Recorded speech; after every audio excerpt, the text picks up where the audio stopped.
This week we continue our series on faith beyond belief. We talked about the stages of faith: simplicity, complexity, perplexity. Last week we talked about the fourth stage, harmony. Today I want to talk about communities of harmony. It's a perfect day to talk about it because it's also our congregational meeting. So many of you may not know this, but there's a golf group here at CCSM. So imagine wanting to join that group. Now, do you think that anyone went to that group to join, and that golf group asked the golfers if they believed in golf or what they held true about golfing? To join the golf group, was anybody asked for a golfing doctrinal statement? And seriously, if you think about it, if you start golfing by reading a book about golfing, or a history of golfing, or a theory of golfing, you will most likely never golf. Are you with me now? So you know where I'm going with this. Diana Butler Bass uses this in her book, and Brian McLaren quotes it, and she uses the illustration of a knitting group. But it's really to illustrate the difference between belief and faith, the difference between making statements and service, the difference between intellectual assent and action. Communities of faith. That was a whole chapter in McLaren's book, as well as theologies of harmony. And as I read his chapter on communities of harmony, in other words, churches and other religious groups that really try to live in that fourth stage of faith, as I read his chapter, I thought, I could have written this chapter. Not as eloquently, because he's an amazing writer, but simply by describing CCSM. As I read his chapter, I checked off every characteristic of a community of harmony that we are. He says we currently have about 330,000 Christian communities of belief in North America, plus thousands of non-Christian communities with millions more around the world. But too few, he says, of these communities are all in as communities of faith expressing themselves in love. That's what we seek to do here at CCSM. And yes, let me quickly add, we do it imperfectly. We have our frailties and our flaws. We fall short, but that doesn't keep us from our aspirations. Everything I lift up today about our community is not to brag, is not meant to be like a promotional video for the church at all. But I do it in order to hold up these aspirations and ideals before us, to keep us humble, knowing that we could always do more and be more. And when we identify as progressive Christians, progressive is about movement, it's about motion, it's about progress. And ultimately, I offer these reflections with the purpose of keeping our highest resolves before us. McLaren says, we need faith communities that are big on action and big on love, and small on beliefs and bureaucracy. Somebody say amen to that. Communities of harmony are big on action. And here at CCSM, we are guided by our guiding principles. One of my favorites is we are God's hands, feet, and face. We work together to feed the hungry, care for the sick, house the homeless, and advocate for a more just society. We do this acknowledging that God has no hands but our hands, our feet but our feet, and our face but our face. Communities of harmony are also the kinds of communities and churches that foster the kind of doubt that we've been talking about, doubt that leads us to deeper faith. And that's why another of our guiding principles says we are a spiritual community. We welcome the full participation of believers, agnostics, and skeptics from all faith traditions. We are all at different places on our spiritual journeys, and we come together to support each other as we seek connection to God through ritual, artistic expression, nature, study, and fellowship. And lastly, for CCSM, to be Christian, to be a Christian community means having a faith that expresses itself in love and service. Our guiding principle, we are Christian. We follow Jesus' example as a way of life and a way of love. Following Jesus is rooted in our identity as Christians, and we cherish our tradition's sacred book, the Bible, for its spiritual wisdom contained in symbol, metaphor, and history. We also explore other faith traditions from other sacred texts as we seek to answer Jesus' call to love. I want to say that one thing that distinguishes a community of harmony from communities of the other stages of faith is the way that we look at our scriptures. I just love the way this principle says it. We look and study our sacred book for its spiritual wisdom contained in symbol, metaphor, and history. We try to make those universal truths relevant in our own lives without taking things literally, without setting things in stone, with elevating the main teachings and the essence of the teachings of Jesus, a commandment to love one another. And we have the guiding principles that go on, that we are inclusive and we are open-minded. And when we do rituals here, sacraments, we practice and observe the ancient rituals of the Christian tradition and of the church, but we make them new by holding them in a much larger container of spirituality and of love, and the different ways that people approach spirituality. Sacraments are a way of making grace real in our everyday lives. And so for us, the sacrament is not about some magic words. It's about making that grace real in our lives. I was really struck about 3 weeks ago when Krista and Laura had their son, Cooper Timothy Smith, baptized. And the baptismal commitments they made to him, I invited them to write their own commitments. And I want to share, many of you saw that baptism. But when they were saying their commitments, Cooper was being so adorable.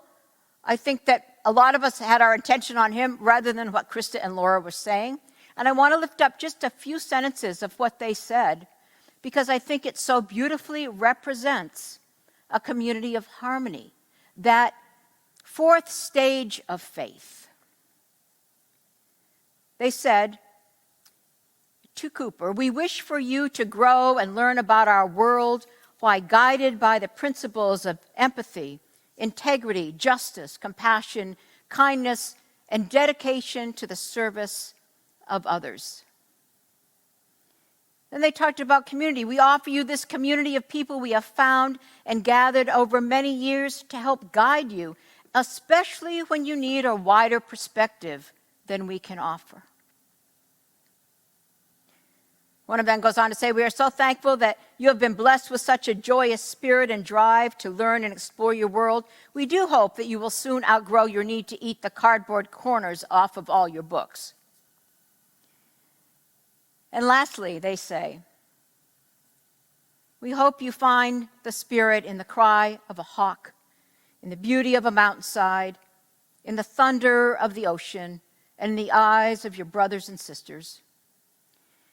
We hope that you seek out a connection to God and that you work to build a world where all people are treated as equals." They end with saying, "We challenge you to be your best self, and we will wrap you every day in love." I feel like what those parents, those moms said to their child on his baptism day, that day when we affirm as a community, you are my beloved, in you I delight.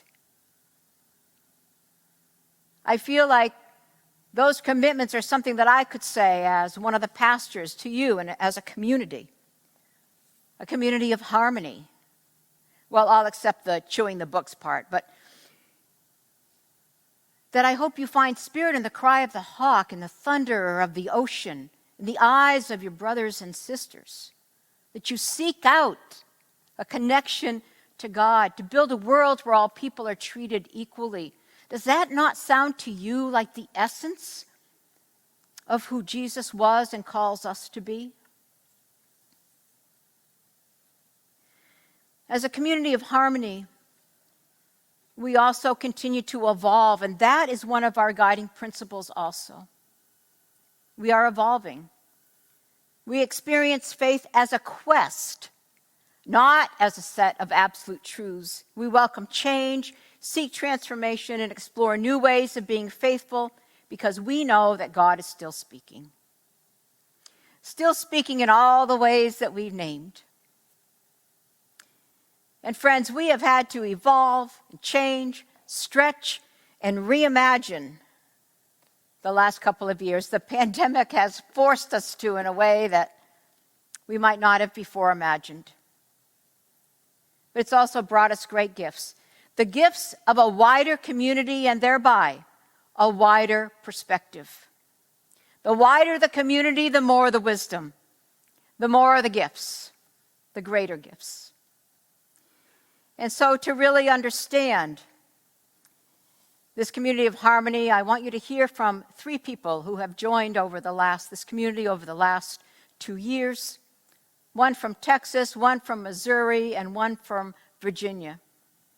And hear how they describe their experience of this community of harmony.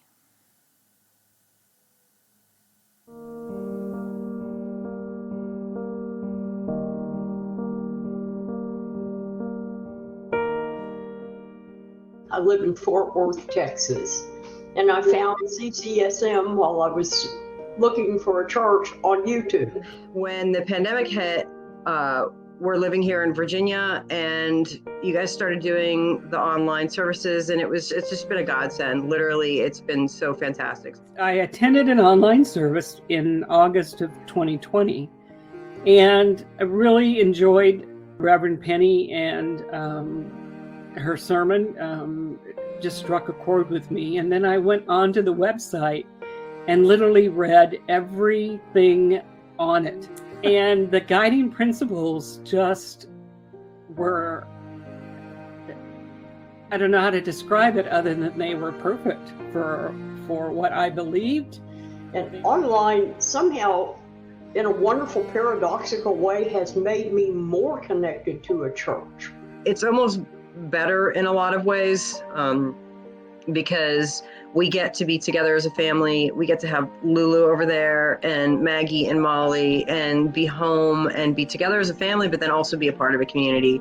And there isn't a community like that here. But even if you were right down the street, because of Chris's autoimmune stuff, we wouldn't be coming in person. So it's really just kind of allowed us to have this connection to faith that we wouldn't have right now, and that we probably maybe won't ever other than this. And so it's a lifesaver for us, really. CCSM's message is very different from the traditional Episcopal Church, for example, that I grew up in. It's also a tremendous relief not to have to sit through tedious sermons on subjects that no one ever understood. I find that participating in a comment section online to be really helpful in feeling a part of the community, because people will comment and welcome and interact, and I would encourage others to do that, so that the more visible we can all become,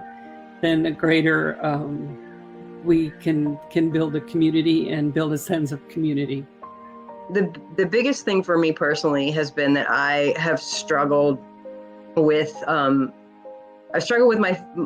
my faith in people, and being part of CCSM, this faith community, has helped me to regain my faith that there are good and loving and giving people in the world, people who care, people who want to keep other people safe. And so that, as a nurse and as a human and as a parent and a spouse, has been hugely helpful, because there have been times when I just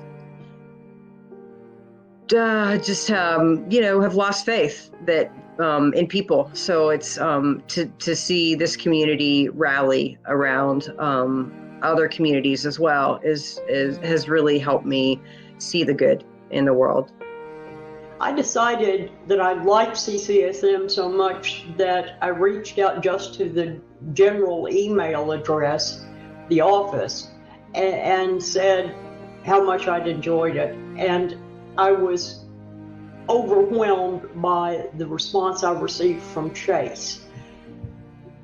Then I was so excited by her response that I thought I'd write Melanie, and I thought I'd write Angela, and they both responded, and they were just magnificent and wonderful and friendly and kind. And I felt as if I had 3 instantaneous friends right there. And as I came back for more services, it just kept reinforcing and interacting with people reinforced that this was the right place. What I find different and wonderful, and I think my friends who watch some CCSM services have found, is that this is not the church they grew up in, whether they were Protestant or Catholic. This is very much a church that can be their church. Having the online services is just truly a blessing and a need. I love belonging to a virtual church. This is the most I've ever gone to church in my life. It's just a real balm for my soul, because because Penny and Jorge and everybody, they just lift me up, and they lift us all up.